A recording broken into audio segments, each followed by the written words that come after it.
Students, today we are going to discuss Charles law. ठीक है, Charles law क्या है?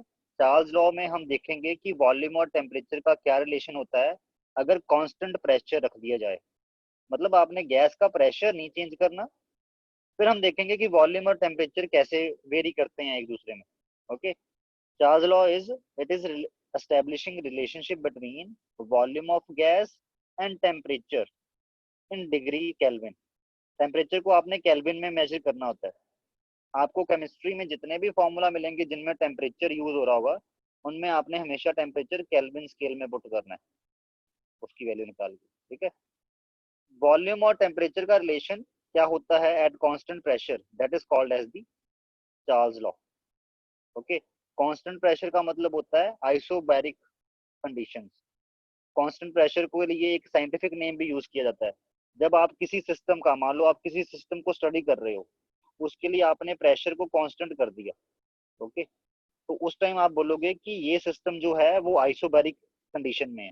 आइसोबैरिक कंडीशन बोलते हैं, constant pressure means isobaric condition. तो चार्ल्स लॉ ने क्या ऑब्जर्व किया? Volume is directly proportional to temperature of gas. जैसे जैसे आप टेम्परेचर ऑफ गैस बढ़ाते जाओगे वैसे वैसे वॉल्यूम भी बढ़ता जाएगा।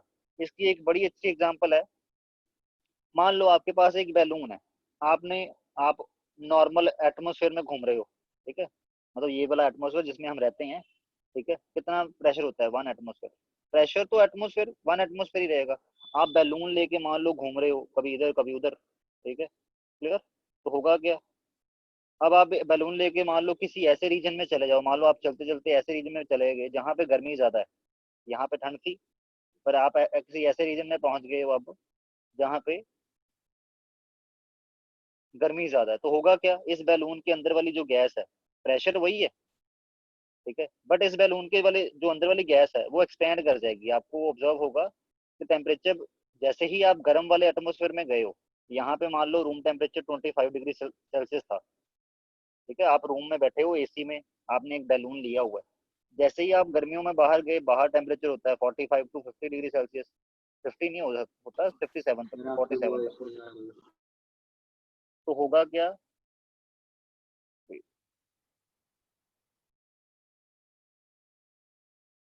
तो मैं कह रहा था कि मान लो आप एसी में बैठे हो, उस टाइम आपने एक बैलून आपके पास है, उस टाइम वो 25 डिग्री सेल्सियस पे है।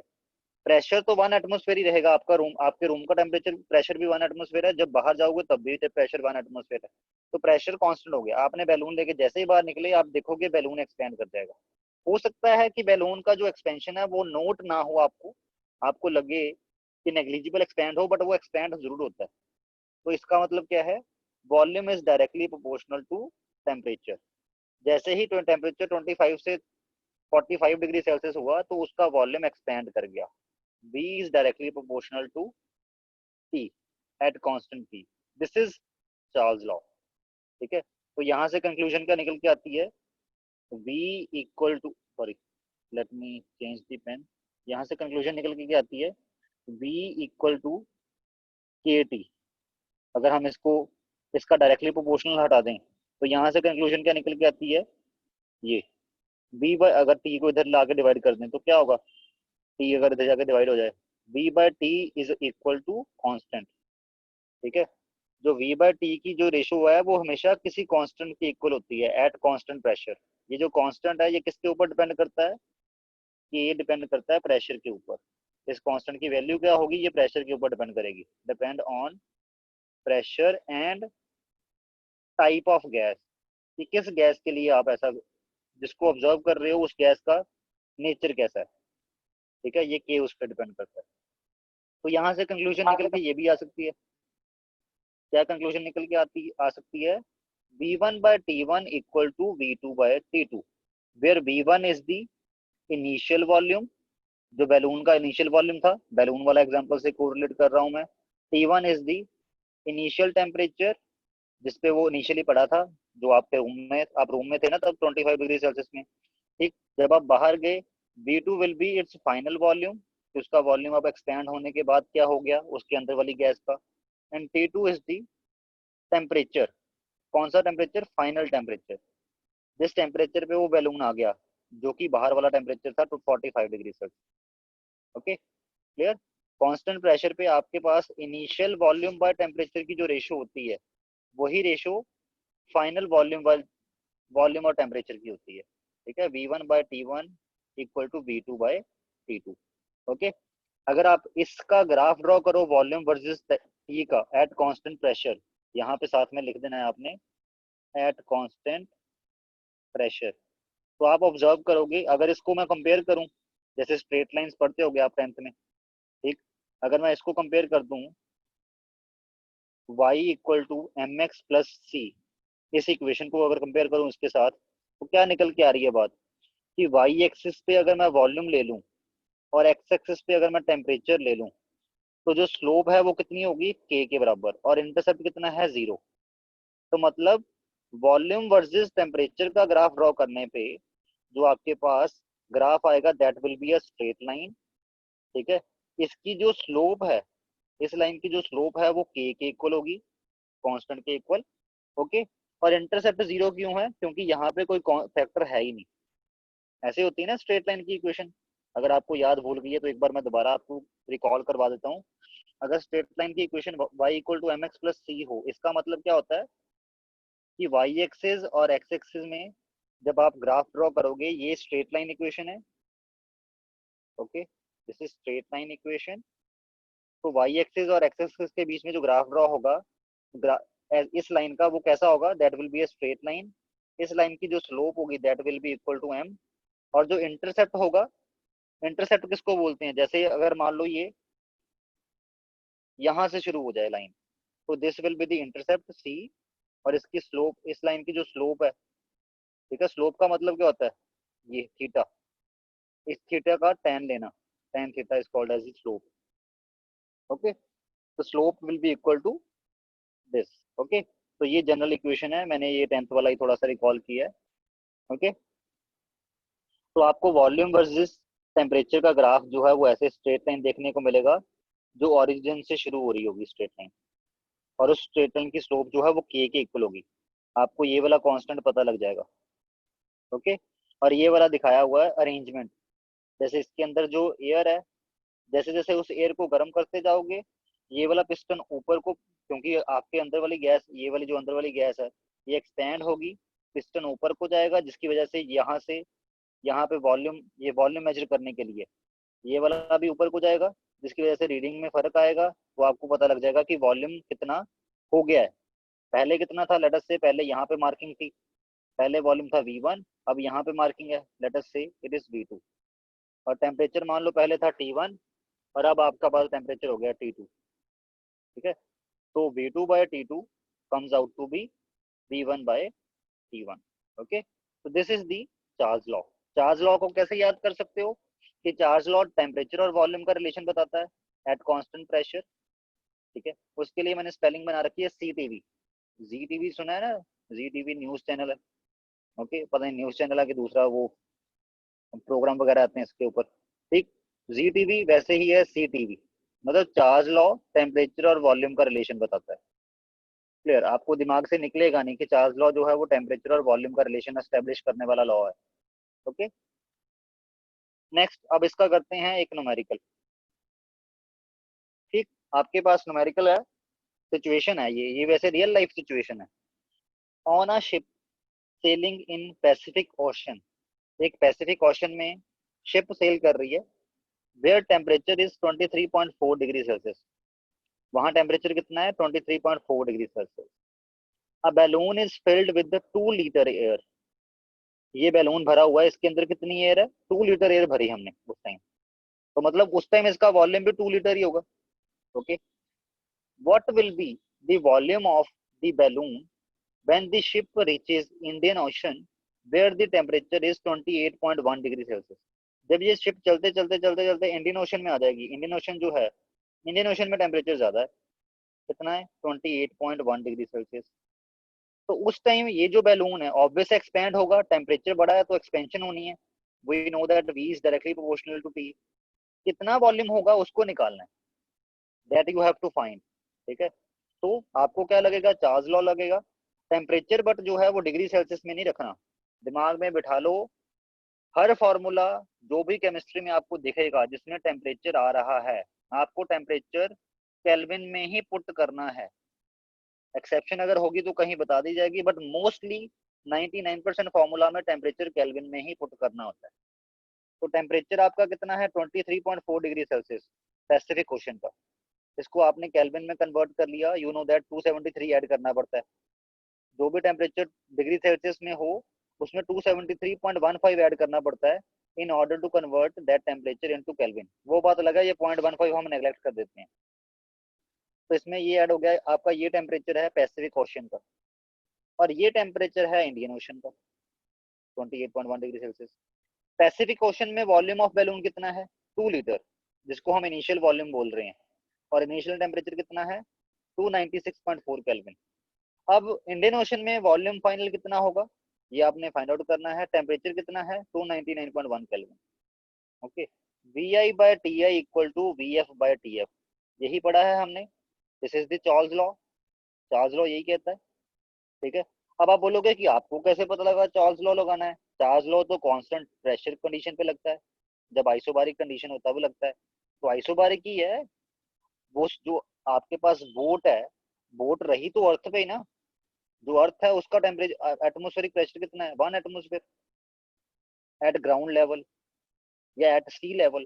तो सी लेवल पे ही रही वो बोट, वो थोड़ी ना, ये थोड़ी हवा में चली गई है या आसमान में चली गई है इंडियन वहां पे क्या बोलते हैं माउंट एवरेस्ट पे पहुंच गई है सेल करते करते। ठीक है, पैसिफिक ओशन से इंडियन ओशन में ही आई है। तो दोनों पे एटमोस्फेरिक प्रेशर टेम्परेचर, जो एटमोस्फेरिक प्रेशर है, यहाँ पर टेम्परेचर गलती से लिख दिया मैंने, एटमोस्फेरिक प्रेशर तो वो सेम ही रहा।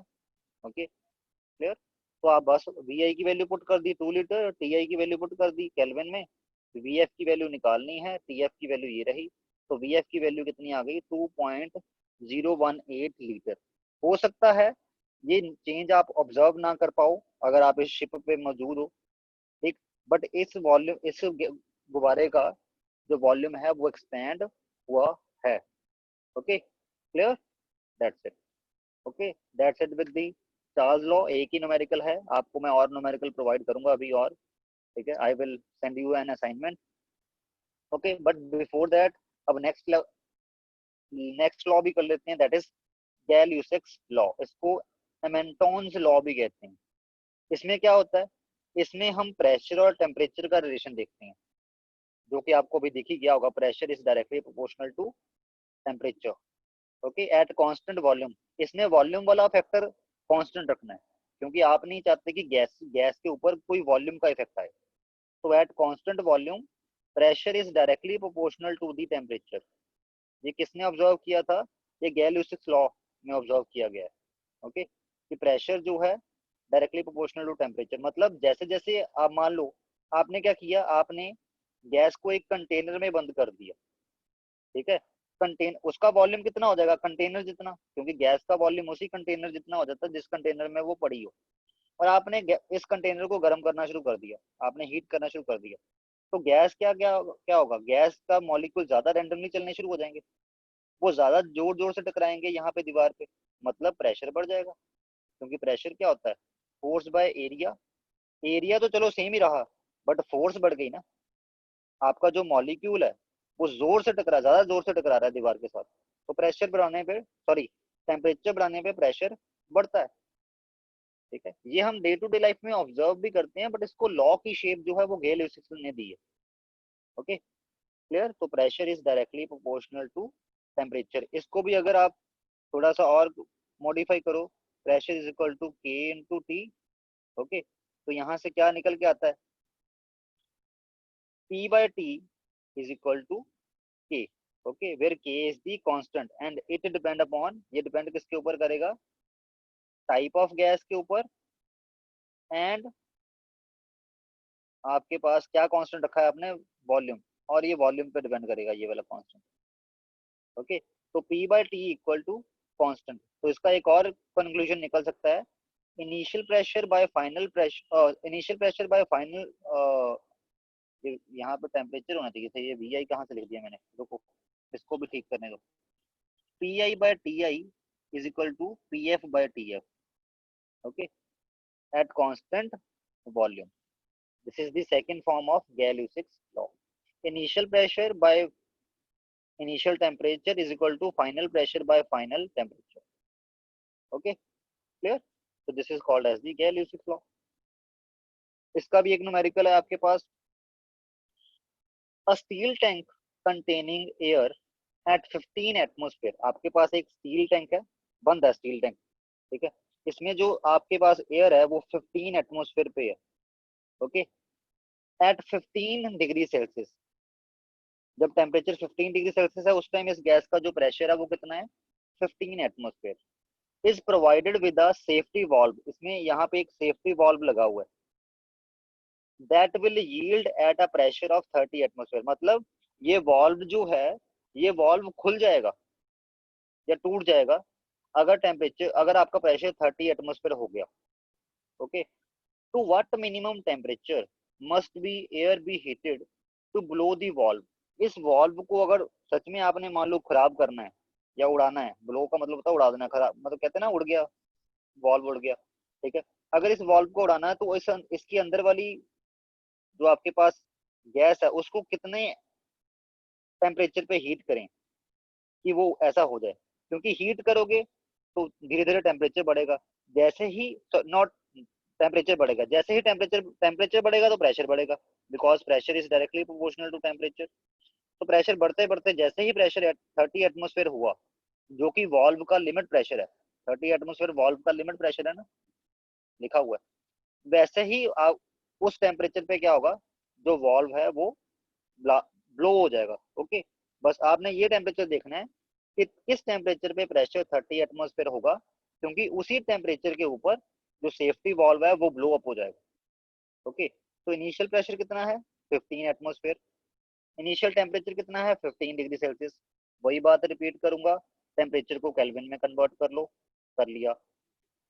फाइनल प्रेशर कितना करना चाहते हो अगर सेफ्टी वाल्व को उड़ाना है, 30 एटमोस्फेयर, तो उसके लिए आपके पास फाइनल टेम्परेचर कितना चाहिए ये देख लें, यही निकालना है ना, यही पूछा उन्होंने. To what minimum temperature must be air be heated to blow the valve. तो टेम्परेचर निकालना, टीएफ निकाल लो. तो P I by T I is equal to P F by T F. यही कहता है चार्ल्स लॉ, और नॉट चार्ल्स लॉ, ये कौन सा था, गैय-लुसिक लॉ. इसको कैसे याद किया है, जीपीटी.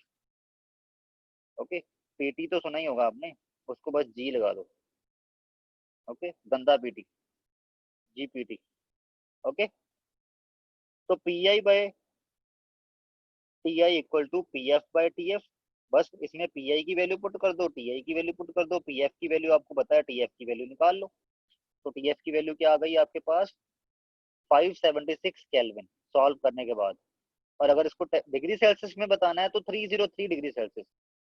मतलब जो ये स्टील का टैंक है जिसमें आप गैस को गर्म कर रहे हो, एयर को गर्म कर रहे हो, उसको जब 303 डिग्री सेल्सियस पे हीट कर दोगे, इनिशियली वो 15 डिग्री सेल्सियस पे है, तब जाके उस स्टील टैंक का जो वॉल्व है वो ब्लो अप हो जाएगा, क्योंकि उसके अंदर की जो एयर है उसका प्रेशर 30 एटमोस्फेयर हो जाएगा. आपने देखा होगा ना, घरों में जो प्रेशर कुकर होता है जिसमें हम खाना वाना बनाते हैं, तो उसको जब हीट करते रहते हैं तो अल्टीमेटली उसके अंदर का जो वाटर वेपर है वो बहुत हाई प्रेशर पे चले जाते हैं, तब उस कुकर की सीटी बज जाती है. ओके, अगर वो सीटी खराब हो जाए, मान लो किसी तरीके से मान लो आपने वो सीटी खराब कर दी, और अल्टीमेटली क्या हो गया, वो आपने उसको बंद कर दिया, और आप उस कुकर को हीट करते जा रहे हो, करते जा रहे हो, करते जा रहे हो. आपने 15 डिग्री सेल्सियस से उसका टेम्परेचर कर दिया 500 डिग्री सेल्सियस, फिर और बढ़ाते गए बढ़ाते गए. अल्टीमेटली एक ऐसी स्टेज भी आएगी कि उसके अंदर के जो वेपर हैं उनका प्रेशर इतना ज्यादा हो जाएगा कि वो पूरे कुकर को उड़ा देंगे. इसीलिए वो वॉल्व लगा होता है, वो सीटी इसीलिए लगी होती है, ठीक है, जो ऊपर होती है कुकर के, कि ये जब प्रेशर नॉर्मल लिमिट से ज्यादा हो जाए तो कुकर ना फट जाए, उससे अच्छा ये हो कि ये इसकी जो गैस का प्रेशर है वो रिड्यूस हो जाए, तब कुकर की सीटी बच जाती है. Okay, clear. Now next law जो हमारे पास लास्ट गैसेस लॉ है जो आइडल गैसेस के लिए एप्लीकेबल है, that is Avogadro's law. Okay, ये वैसे फर्स्ट चैप्टर में भी हमने पढ़ लिया हुआ है एवोगैड्रोस लॉ, ठीक है. एवोगैड्रो लॉ क्या कहता था, equal volume of all gases under equal set of condition of temperature pressure. अगर टेम्परेचर प्रेशर आपने गैसेस का सेम रखा हुआ है तो आपने मान लो एक बैलून में मान लो ऑक्सीजन ली है, एक बैलून में नाइट्रोजन ली है, इन दोनों बैलून को सेम टेम्परेचर सेम प्रेशर पे रखा है, ठीक है। तो अगर इस बैलून का वॉल्यूम 2 लीटर है और इसका भी 2 लीटर है, ठीक, तो इसके अंदर अगर मान लो 100 मॉलिक्यूल है ऑक्सीजन के, तो इसके अंदर भी आंख बंद करके बोल दो 100 मॉलिक्यूल ही है। ओके, ये मैंने वैसे रफ एग्जांपल दे दी, बट आई थिंक आप समझ गए होंगे। Equal volume of all gases under equal set of condition of temperature pressure contain equal number of molecules और atoms whatever they compose of, जिससे भी वो बने हो, मॉलिक्यूल से बने हो तो मॉलिक्यूल्स, अगर एटम से बने हो तो एटम्स। Okay, clear. मतलब अगर आपने दो गैसेस, ठीक है, इन दोनों गैसेस का मान लो आपने 2-2 लीटर लिया, ठीक, और जिस कंटेनर में डाला है उसको सेम टेम्परेचर पे रखा है और सेम प्रेशर पे रखा है। तो अगर इसके 2 लीटर में अगर आपको कोई बोल दे, मैं मान लो मैं ही बोल दूं कि इसमें 100 मॉलिक्यूल है, ठीक है, तो आप बोलना सर इसमें भी 100 मॉलिक्यूल ही है। अगर ये गैस मॉलिक्यूल से बनी है, जैसे ये ऑक्सीजन है ये नाइट्रोजन, अगर ये हीलियम होती तो अगर इसमें 100 मॉलिक्यूल है इसके 2 लीटर में, इस टेम्परेचर और इस प्रेशर पे, तो हीलियम के केस में ये तो एटॉमिक गैस है ना, क्योंकि एटम से बनी होती है मॉलिक्यूल से नहीं, तो हीलियम के केस में इसके 100 एटम होंगे ये गिवन सेट ऑफ कंडीशन के ऊपर इन 2 लीटर होंगे।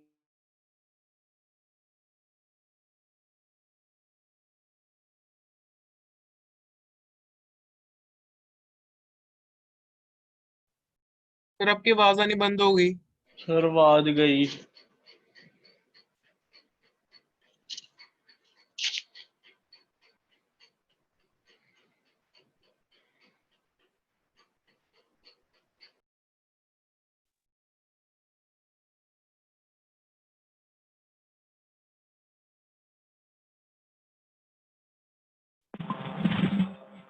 सर हेलो सर, आपकी आवाज नहीं आ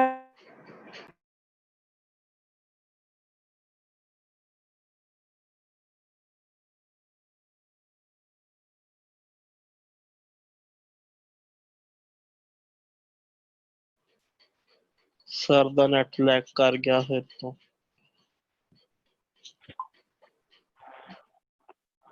ਸਾਨੂੰ लगता जूम का ऑल्टरनेटिव देना ही पैना। नमस्ते नमस्ते वाली ऐप कर लो।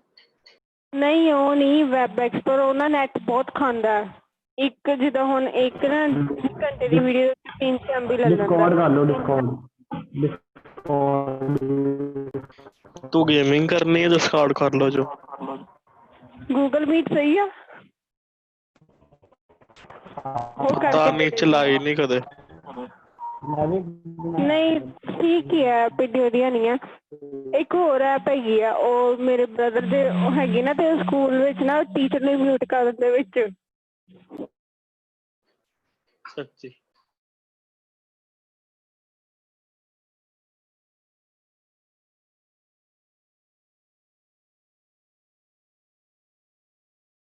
मैसेज करो कोई सर ਨੂੰ कितना है?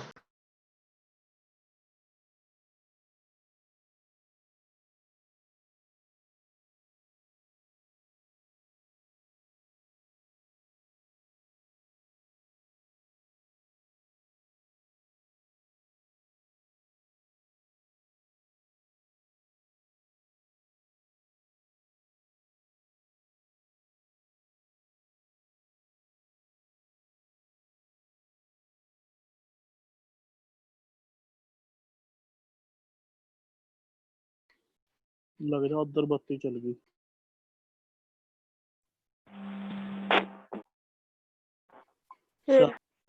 फोन ते 7 बजे ने 7:03 हो गए।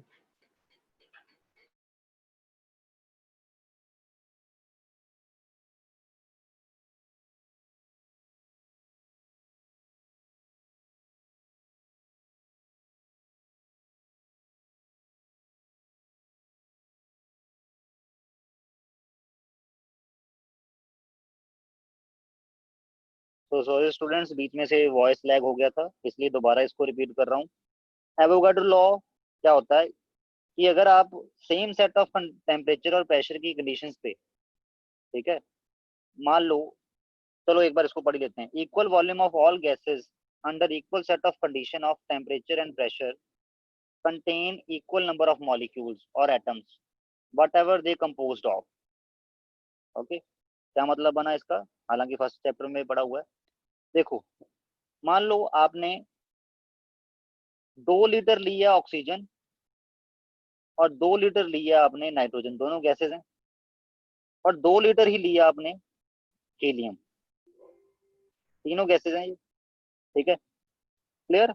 और टेम्परेचर और प्रेशर तीनों का सेम है, मान लेते हैं टेम्परेचर 23 डिग्री सेल्सियस और प्रेशर मान लेते हैं 1 बार।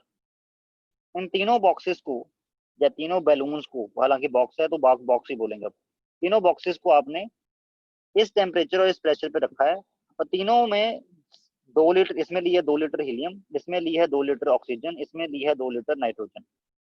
मान लो मैं आपको बोल देता हूँ कि इस कंटेनर में जिसमें 2 लीटर नाइट्रोजन है, जब उसको इस टेम्परेचर और इस प्रेशर पे रखा है, इसमें आपको मिलेंगे 10⁵ मॉलिक्यूल्स ऑफ नाइट्रोजन, ठीक। तो वॉल्यूम तो इन दोनों का भी सेम ही है गैसेस का, और टेम्परेचर और प्रेशर की भी कंडीशन सेम ही है।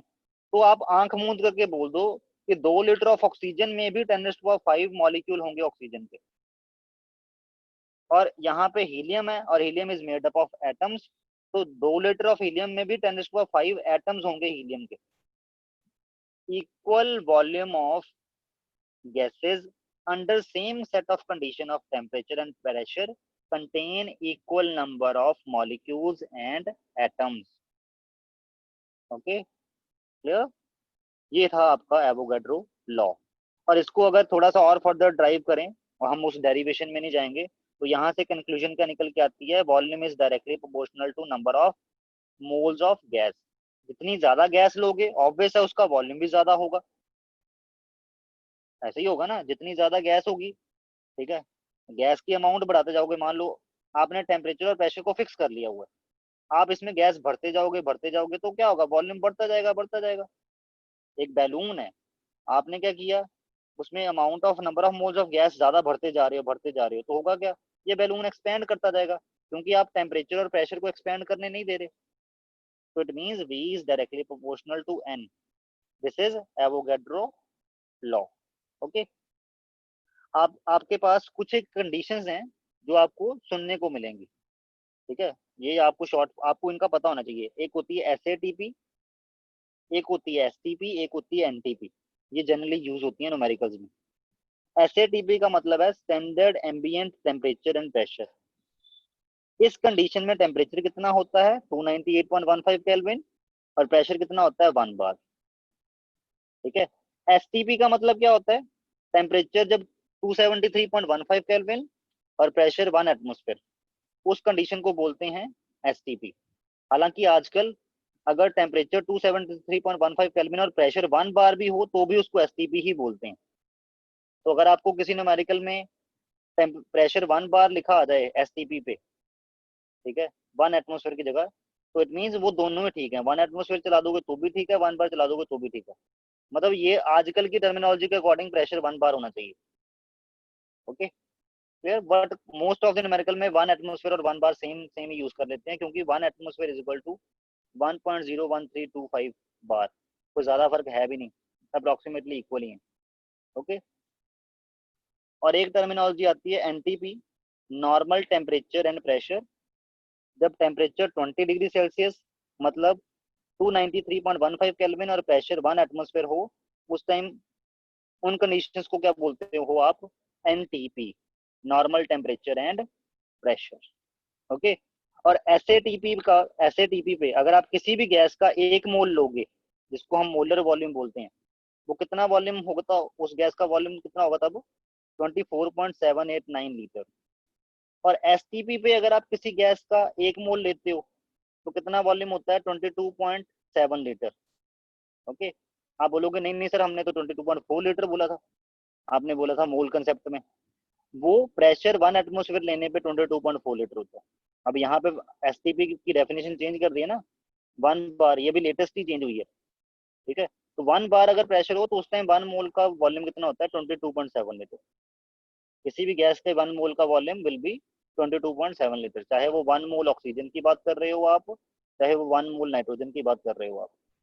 ओके, और एनटीपी पे किसी भी गैस की 1 मोल का वॉल्यूम कितना होता है? 24.055 लीटर। ये मैंने वैसे एक्स्ट्रा इन्फॉर्मेशन प्रोवाइड की है, ठीक है, ये एक्स्ट्राज में है ये वाली, ठीक है। मेन आपको ये याद रखना है कि स्टैंडर्ड एम्बिएंट टेम्परेचर और प्रेशर क्या होता है। टेम्परेचर 298.15 केल्विन, या इसको 25 डिग्री सेल्सियस भी बोल सकते हो, ठीक है, और pressure 1 bar which is 10⁵ pascal. Okay, और एसटीपी में भी याद रखना और एनटीपी भी याद रखना। आगे इक्वेशन है आपके पास आइडल गैस इक्वेशन, इसको कंबाइंड इक्वेशन भी बोलते हैं। कुछ नहीं करना है, बस खत्म कर रहा हूँ आज का लेक्चर। कुछ नहीं करना है, आपके पास बॉयल लॉ से ये रिलेशन है, चार्ल्स लॉ से ये रिलेशन है, एवोगाड्रो लॉ से ये रिलेशन है। इनकी लेफ्ट हैंड साइड पे क्या है? वॉल्यूम वॉल्यूम वॉल्यूम ही है, ठीक। तो अगर आप इन तीनों लॉज को कंबाइन कर दो, आपके पास क्या निकल के आता है? Volume is directly proportional to N T by P. Okay okay, this is called as the ideal equation. ये डायरेक्टली प्रोपोर्शनल, ये डायरेक्टली प्रोपोर्शनल हटाना है, तो उससे पहले आप ऐसा करो, पी को उधर लाके मल्टीप्लाई कर दो, तो P V is directly proportional to N into T. तो यहाँ से डायरेक्टली प्रोपोर्शनल हटेगा, क्या लग जाएगा? आर। आर क्या है? एक gas constant, it is constant, where R is the constant. इसकी वैल्यू क्या होगी हम उसकी डिस्कशन बाद में करेंगे।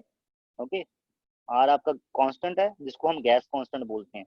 और इस इक्वेशन को सिंप्लीफाई करके ऐसे लिखते हैं, PV equal to NRT. Easy रहती है याद करने में, PV equal to NRT, where P is the pressure of gas, V is the volume of gas, N is the number of moles of the gas, R is the gas constant and T is the temperature, ठीक। और अगर यहाँ से हम क्या करें, T को इधर लाके डिवाइड कर दें, तो यहाँ से ये कंक्लूजन भी निकल के आती है, PV by T equal to NR। और N क्या है? Number of moles of gas.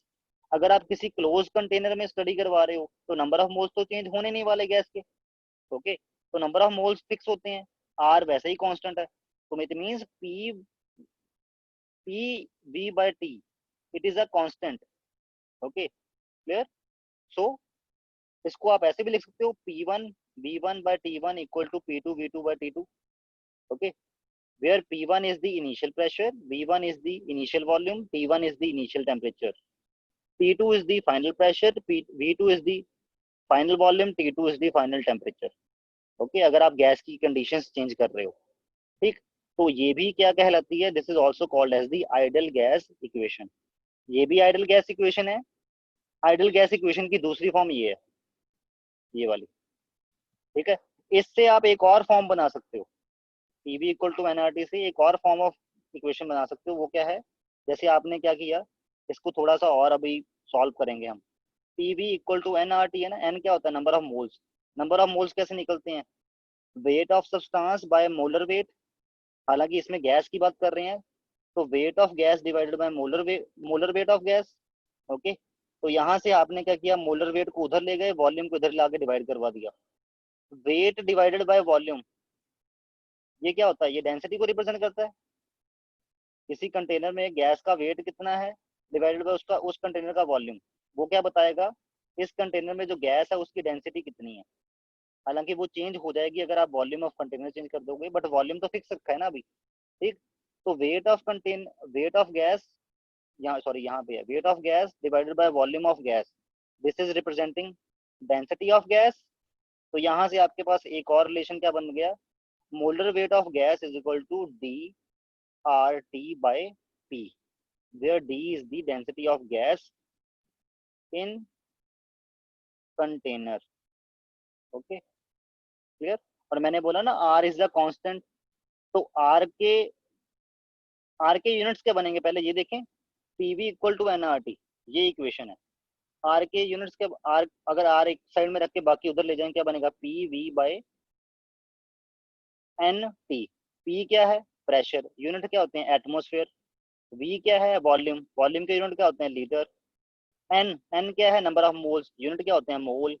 और टी क्या है? टेम्परेचर, यूनिट क्या होते हैं? केल्विन, ठीक है। तो आपके पास आर के यूनिट्स कैसे देखने को मिलेंगे? एटमोस्फेयर, लीटर, पर मोल, पर केल्विन, ये यूनिट होंगे अगर ऐसे ही कंडीशन में बात करेंगे। तो आपके पास आर की वैल्यू कितनी है ये आपको याद रखनी है, 0.0821 लीटर एटमॉस्फेयर पर केल्विन पर मोल।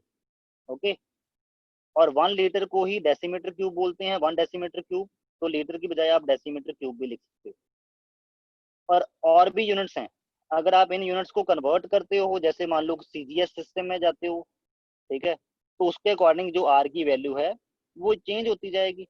जैसे आप प्रेशर को एटमॉस्फेयर में ना मेजर करके बार में मेजर करोगे, तब आर की वैल्यू कितनी होगी, 0.083 बार पर डेसीमीटर क्यूब पर केल्विन पर मोल। अभी आपको सिर्फ ये वाली वैल्यू और ये वाली वैल्यू याद रखनी है आर की, this one and this one. जब आपका प्रेशर एटमॉस्फेयर में है तो आर की वैल्यू ये पुट करोगे आप न्यूमेरिकल्स में, जब आपके पास प्रेशर बार में लिया हुआ है तो आर की वैल्यू ये पुट करोगे न्यूमेरिकल्स में, दैट्स इट। इन दो की अभी जरूरत नहीं पड़ेगी, और ये कैसे आए हैं इनको मैं बाद में एक्सप्लेन करूंगा कि इससे ये वाली वैल्यू कैसे बनेगी, क्योंकि कांस्टेंट की वैल्यू तो यही है, बस यूनिट्स डिफरेंट करने पे यहाँ पे न्यूमेरिक में थोड़ा सा फर्क पड़ जाता है, मैग्नीट्यूड में यहाँ पे जो न्यूमेरिक वैल्यू है उसमें फर्क पड़ जाता है। ओके, बस आपने ये दो वैल्यू याद करनी है। कल हमने इसके न्यूमेरिकल सॉल्व करने हैं आइडियल गैस इक्वेशन के, कल पूरा लेक्चर हम एक न्यूमेरिकल को ही देंगे आइडियल गैस इक्वेशन के। Okay, so that's it with today.